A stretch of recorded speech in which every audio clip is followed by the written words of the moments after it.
Mr. Godfrey Bloom, Freedom and Democracy. Mr. President, Commissioners, the three amigos, if I may call you such, last session, Mr. President, you had to scamper away. I think you had an urgent appointment. You missed my words of wisdom. I am glad to see that you are here to receive them today because I feel I have some wisdom to offer. You are in such a pickle, actually, aren't you?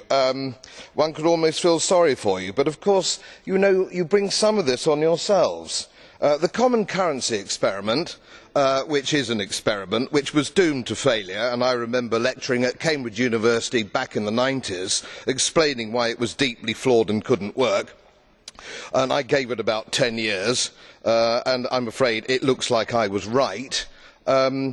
It was even flawed with your own rule book, and what actually happened when you introduced it, you actually tore up your own rule book. You threw it away.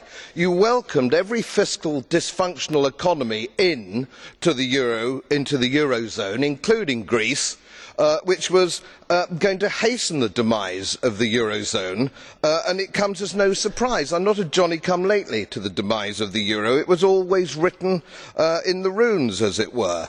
And to suggest now that we have only just found out that Greece was broke is intellectually dishonest. I was in the city at the time and we were buying Greek bonds at 10% coupons and they fell to 5. It was a one-way bet, a bit like having the winner of the horse before the race had even started. And our banks, our commercial banks, have got themselves into a terrible problem because they buy junk debt, they redistributed junk debt, repackaged at AAA ratings.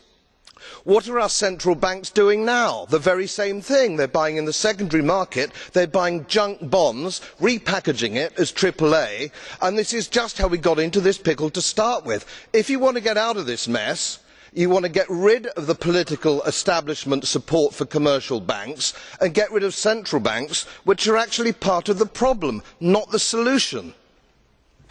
Thank you, colleague.